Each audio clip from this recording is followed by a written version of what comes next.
Item ಯಾವುದೇ ಇರಲಿ try ಮಾಡಿ ಆಚಿ ಚಿಕನ್ ಮಸಾಲಾ. ಇದು ಗ್ಯಾರಂಟಿ ನ್ಯೂಸ್ ಬಿಗ್ ಇಂಪ್ಯಾಕ್ಟ್.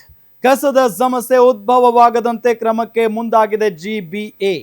ಕಸದ ಗುತ್ತಿಗೆದಾರರ ಸಮಸ್ಯೆ ಆಲಿಸೋದಕ್ಕೆ ಬಿಎಸ್ಡಬ್ಲ್ಯೂಎಂಎಲ್ ಮುಂದಾಗಿದೆ. ನಾಳೆ ಮಧ್ಯಾಹ್ನ 3 ಗಂಟೆಗೆ ಸಭೆ ಕರೆದ ಘನ ತ್ಯಾಜ್ಯ ನಿರ್ವಹಣಾ ಮಂಡಳಿ.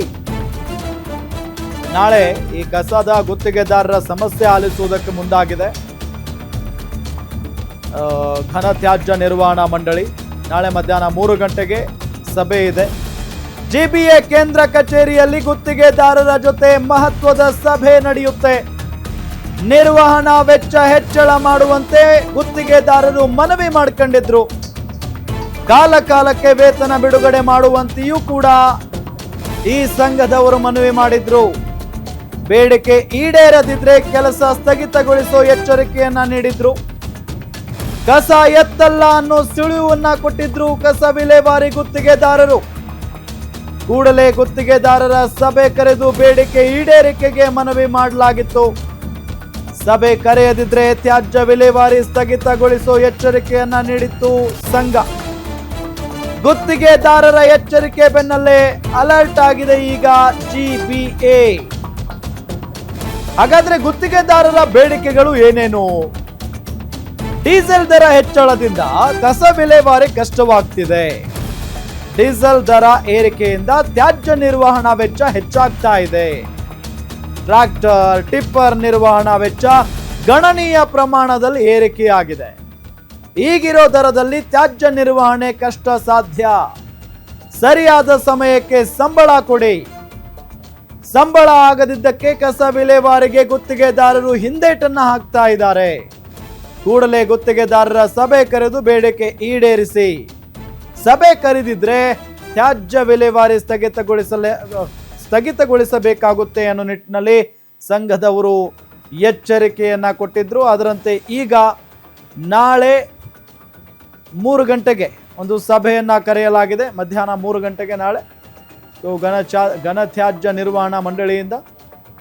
ಸೊ ಅದಾದ ನಂತರ ಮಾತುಕತೆ ಆಗಿ ಅವರ ಮನವಿ ಏನಿದೆಯಲ್ಲ, ಸೊ ಗುತ್ತಿಗೆದಾರರ ಬೇಡಿಕೆಗಳು ಅದೆಲ್ಲವನ್ನು ಕೂಡ ಈಡೇರಿಸ್ತಾರಾ ಅಥವಾ ಮಾತುಕತೆ ಮೂಲಕ ಬಗೆಹರಿಸ್ಕೊಂಡು ಯಾವುದೇ ಸಮಸ್ಯೆ ಆಗದಂತೆ ನೋಡ್ಕೊಳ್ತಾರಾ ಜಿಬಿಎನವರು?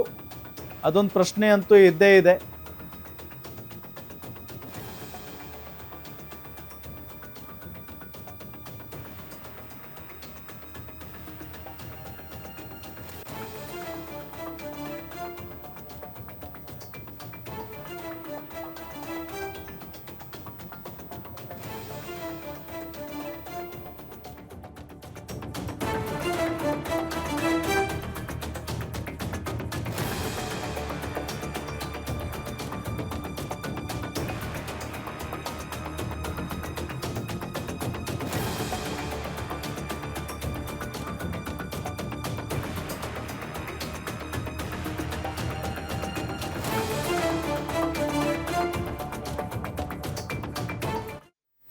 ಇದೇ ವಿಚಾರಕ್ಕೆ ಸಂಬಂಧಪಟ್ಟಂತೆ ಡೀಟೇಲ್ಸ್ ಕೊಡ್ತಾರೆ ನಮ್ಮ ಮೆಟ್ರೋ ಬ್ಯೂರೋ ಹೆಡ್ ಉಲ್ಲಾಸ್ ಸಂಪರ್ಕದಲ್ಲಿದ್ದಾರೆ. ಉಲ್ಲಾಸ್, ಫೈನಲಿ ಈಗ ಸಭೆಯನ್ನ ಕರೆದಿದ್ದಾರೆ. ಬಹಳಷ್ಟು ಬೇಡಿಕೆಗಳು ಇದ್ದೇ ಇದ್ದಾವೆ, ಬಟ್ ಈಡೇರಿಸಬಹುದಾ ಈ ಬೇಡಿಕೆಗಳನ್ನ?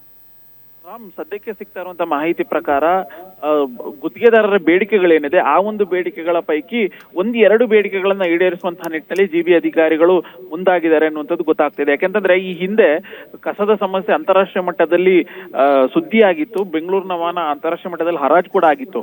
ಸೊ ಮುಂಬರುವಂತಹ ದಿನಗಳಲ್ಲಿ ಅದೇ ಒಂದು ಸಮಸ್ಯೆ ಆಗ್ಬಾರ್ದು ಅನ್ನುವಂಥ ನಿಟ್ಟಿನಲ್ಲಿ ಈಗ ಅಧಿಕಾರಿಗಳು ಎಚ್ಚೆತ್ಕೊಂಡಿರುವಂತದ್ದು. ಯಾವಾಗ ಗ್ಯಾರಂಟಿ ನ್ಯೂಸ್ ಒಂದು ವರದಿಯನ್ನ ಪ್ರಸಾರ ಮಾಡ್ತು, ಈ ರೀತಿಯಾಗಿ ಗುತ್ತಿಗೆದಾರರ ಕಸ ನಿರ್ವಹಣೆ ಮಾಡುವಂತಹ ಗುತ್ತಿಗೆದಾರರ ಸಮಸ್ಯೆಗಳನ್ನು ಈಡೇರಿಸುವಂತಹ ವಿಚಾರದಲ್ಲಿ ಜಿಬಿ ಅಧಿಕಾರಿಗಳು ಹಿಂದೇಟನ್ನ ಹಾಕ್ತಿದ್ದಾರೆ. ಟ್ರ್ಯಾಕ್ಟರ್ ಮತ್ತೆ ಟಿಪ್ಪರ್ಗಳ ನಿರ್ವಹಣಾ ವೆಚ್ಚ ಹೆಚ್ಚಳ ಆಗಿರೋದ್ರಿಂದ ನಮಗೂ ಕೂಡ ಹೆಚ್ಚಳವನ್ನ ಮಾಡಿ ಅಂತ ಹೇಳಿ ಮನವಿಯನ್ನ ಮಾಡ್ತಿದ್ದಾರೆ ಅನ್ನುವಂಥ ಸುದ್ದಿ ಪ್ರಸಾರ ಆಗ್ತಿದ್ದಂತೆನೆ ಘನತ್ಯಾಜ್ಯ ನಿರ್ವಹಣಾ ಮಂಡಳಿಯ ಮುಖ್ಯ ಕಾರ್ಯನಿರ್ವಹಣಾಧಿಕಾರಿ ಒಂದು ಪತ್ರವನ್ನ ರವಾನೆ ಮಾಡಿದ್ದಾರೆ ಗುತ್ತಿಗೆದಾರರಿಗೆ.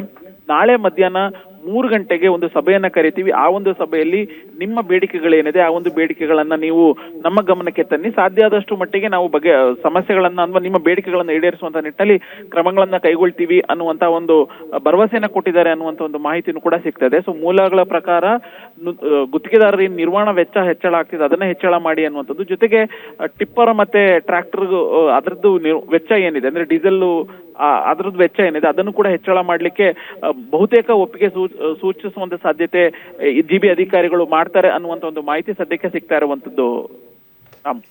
ಓಕೆ ಥ್ಯಾಂಕ್ ಯು ತಮ್ಮೆಲ್ಲ ಮಾಹಿತಿಗಾಗಿ.